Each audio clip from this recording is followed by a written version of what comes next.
Okay, guys, it is Friday. This is our second arm and shoulder night of the week. This is week 2 of week 12 of our weight loss journey. If you guys want to skip to the posing routine, that is actually at 9 minutes and 50 seconds for those of you who just want to watch that. For the rest of you, actually, I have Richard here with me, and we're just going to go ahead and talk while the video plays. If y'all want to know about the actual routine, I have other videos up explaining the routines. What I will tell y'all is we do everything 4 sets of everything with 8 to 12 reps, and we try to fail right at 12 reps. If we can get more than 12, we get more than 12, and if we get to 12, but we could do some, forced reps, some cheat reps, some negatives, partial reps, whatever we could do to get past that 12 reps, we'll go past it the best that we can. And because overall, it's just about muscle pumping and stuff. So speaking of muscle pumping, what do you think gives you the best pump out of your arm night? Do you feel like you get a better pump in your biceps, or do you feel like you get a better pump in your triceps? For me, bicep. My triceps are far weaker. Like, it takes a lot less for me to kind of gas out on my triceps. So like the bicep itself, like I enjoy. Like I can stick with those, like the pump through pretty much the whole workout on the bicep. Yeah. So for me, it's funny because it depends on what I start with, right? So if I start with the biceps, I won't get a pump until I start working my triceps out. If I start with my triceps, I won't get a pump until I get to my biceps. No matter what I start with, I don't pump up until the second movement. And I don't know why that is, but I know when I start with my triceps, though, I will say this, my elbows do feel a lot better when I start with my triceps versus when I start with my biceps. But either way it goes, I like both arm routines we do. It's funny how one night I don't pump up until I hit the other muscle group and stuff. Do you notice that too, or is yours always consistent with your pumps? I notice like it's a trade-off. Like when I'm working the bicep, I'll get a bicep pump, and then when we move to the tricep, or however it is, vice versa, whichever we do first, like it'll take me like usually into the second exercise before I start to get a pump in that muscle. Yeah, I got you. So this is your second week of training back, getting back to it and everything. Let's go over your weight loss journey. So you were a thin kid growing up, and then you got fat and gross, really fat and gross, and then you got to the point where you were tired of being so fat and gross, and then me and you worked out together, and you got down to 250, and then you ballooned back up, and then you actually just got your new scale in today, and you weighed yourself tonight, which your morning weight is always going to be less than your evening weight. I'm always about 7 pounds heavier in the evenings than I am in the morning. And you just weighed yourself on your scale, and you were 286, correct? 286.4. So there's a good chance tomorrow morning you're going to be around 280. So can you tell a difference in not going off of the scale, because obviously you didn't have your scale was all over the place. The one that you were using, it wasn't accurate. But even not knowing what your actual true starting weight was compared to where you are now, can you already feel a difference, like in your clothes or your body, like bending and moving and just general? Yeah, like my work shirts that I wear like are typically a button-up style shirt, and those like the buttons don't scream quite as much for somebody to get out of the way before they start popping off. And then also like I always wear an undershirt, and typically like I got like a side boob kind of thing going on the undershirt, and that's actually gone down a little bit. So that's an improvement in just almost 2 weeks now. So. Yeah, no, so the first thing I noticed too was my clothing, right? My clothing did start feeling like it was fitting a lot looser. And then I look in the mirror and I'm like, you're still so fat and gross.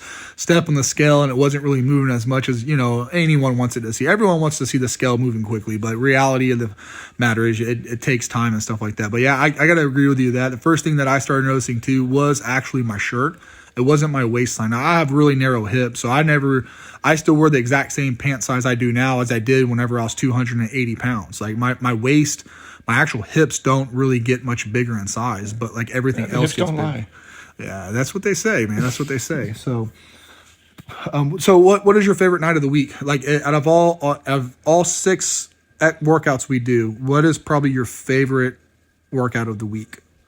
Oddly enough, jumping back into this being the second week, like typically before, like I hated leg nights, But I actually, like last week and even the first one that we did this week, I've enjoyed the leg nights, and I think it's mostly just because like I hated squats more than anything. Yep. And not having to actually do a squat, but still getting the work out of it. I've really enjoyed the leg nights.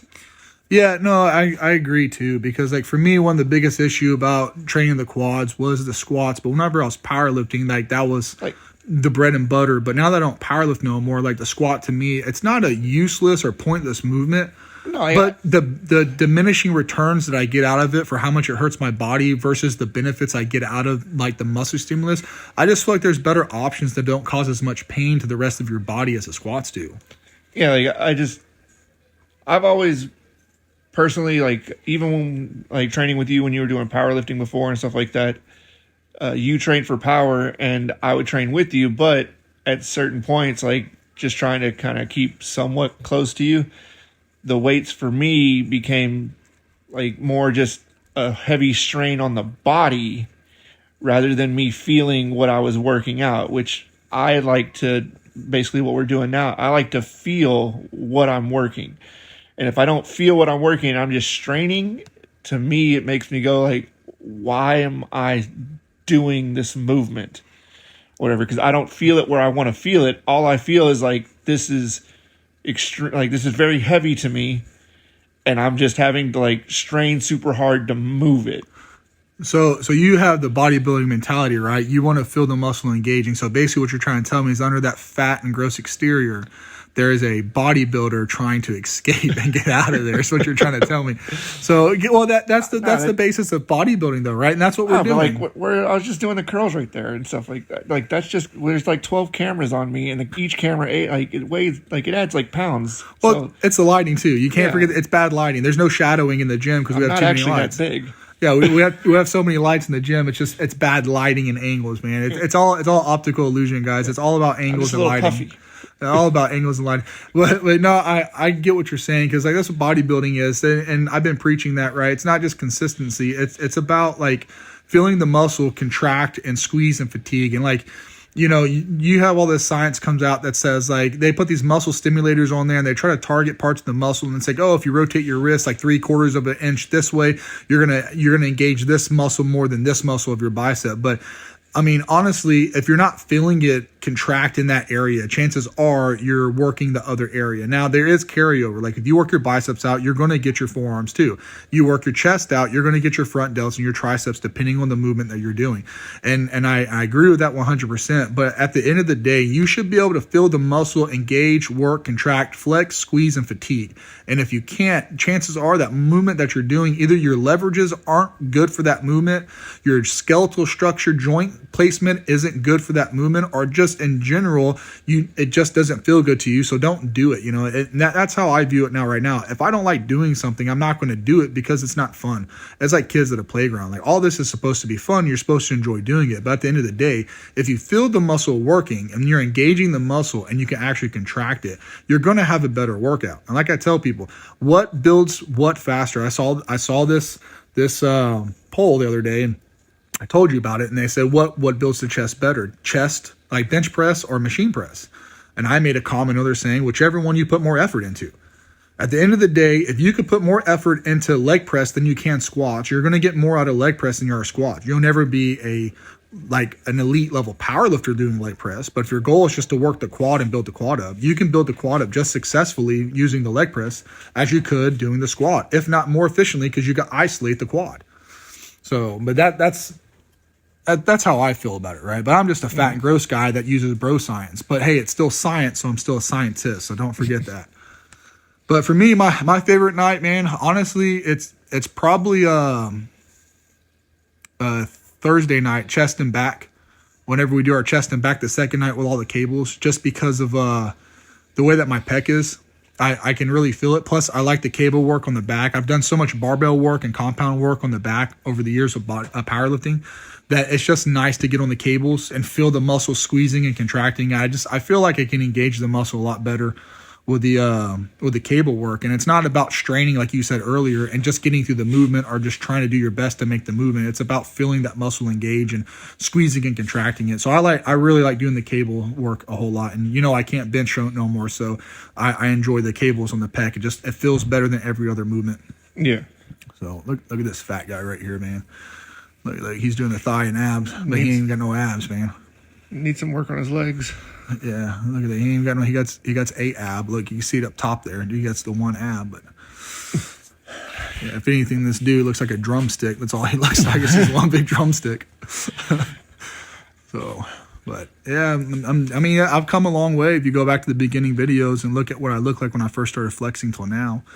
I know I need a lot of work to do, but you can definitely see there's a lot of areas that are improving, but there's a lot of areas chest that is improving a lot. You can see like the separation in the middle chest now. Yeah, because there's not all that fat there in between there. And I've lost a lot of size too. I've lost a lot of size on my arms. My arms are only 17 and a quarter, and they used to be like right at 19. They're like 18 and 3/4, and I lost a lot of size on them. But that's also because I lost a lot of fat and a lot of intramuscular fat. So it's like I never really actually had it to begin with, that size, because it was all just fat. But my shoulders look way different because of scar and everything. That one with the scar really pops out, that front delt. Now here's something you don't really see: calves. That's a muscle that you don't really see on a whole lot of people. It's the elusive calf. So I'm thankful I have a wide back though, man. I got a narrow waist to a wide back because I got skinny hips, and that's the thing about powerlifting, man. Guys with skinny hips are typically worse powerlifters because they don't have the wide hips for the strength and the mass in that area. So I would have always been a better bodybuilder than powerlifter, but I was passionate about powerlifting and stuff. So it makes my waist look small right here. It's when I turn to the side. That's the problem with the lighting, right? It's about the angles and lighting. And a lot of guys like to hide behind the angles and lighting. They wake up first thing in the morning with an empty stomach. They get a pump. They get under perfect lighting. They get all the perfect angles with the cameras and stuff like that, and they only display like their best looks on social media. They're like, I'm a fitness influencer. Look how good I look. I was like, well, let's see what it looks like in reality. Let's get under some bad lighting like this. Look at my leg. Look how washed out my leg looks.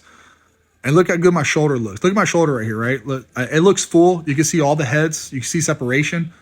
Shoulder looks really good, but look how washed out the thigh is. You can't even see the thigh. And we turn around to the other side. Now look at the thigh. It starts to come alive. You can actually see the definition of the thigh. That's how much lighting. Now look at my upper body and look how washed out my upper body looks. It's just amazing what lighting does. And some people hide behind lighting. They try to pretend that they look better than they do. And they use it as their social. And I guess I get it. Now look at my shoulder here and look at my tricep. Look how weak it looks.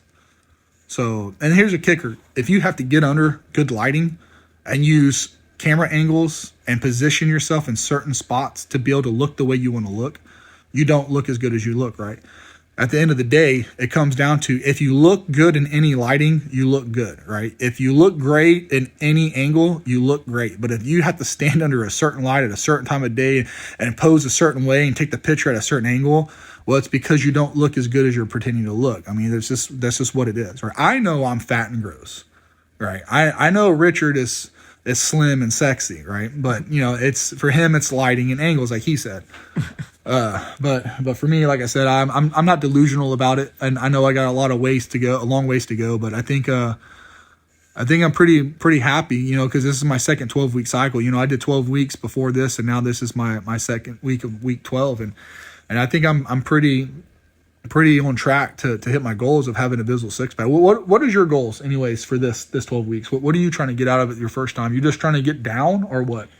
Yeah, right now I want to get down in weight back to, like, I'd like to get somewhere around like that 250-ish mark again, hopefully, and be more where I was at 3 years ago now, and then progress past there just to kind of see where I get to, because I've never, like, even at that weight I still didn't really have any definition or anything, but like it'd be nice to kind of see like any sort of definition. Well, at that weight you started getting some hand veins and a little bit of wrist veins, but you were still fat and gross at 250. I mean, look at how I looked. I'm 6 foot. Move around a lot easier. Well, yeah. So I mean, that's a big difference I could tie too. my shoes. Yeah, I could put socks on standing up right now. Like, I think that's the most impressive thing I could do. I can stand up on one foot and put a sock on. That to me, that just blows my mind. Like, this is incredible. I don't have to go to the toilet seat or the coffee table to put my leg up on there to put my sock on.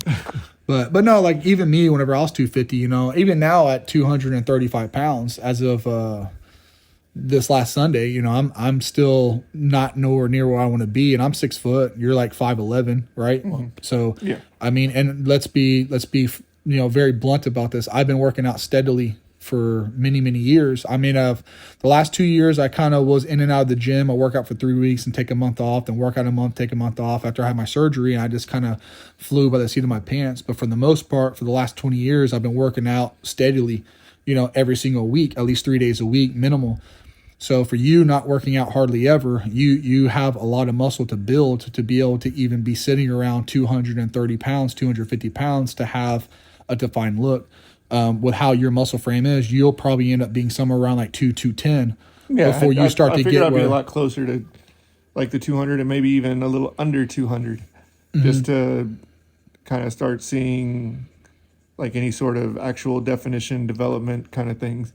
But I mean, getting to that point would be reaching a goal in general, and then from there just adding on to the size like as we go. Yeah, and it's like having exactly stepping stones, right? It's like you have a goal, you set it, and then you reach it, and then you add on to that goal, and you just keep adding on to your goals until you get to however it is you want to be, until you get tired of it and stop, or you just want to maintain it. So, all right, well, I think that's going to wrap up this video, guys. Thank you for watching. Really appreciate it. We're going to have a deadlift and, well, probably not deadlift, but hamstring night tomorrow.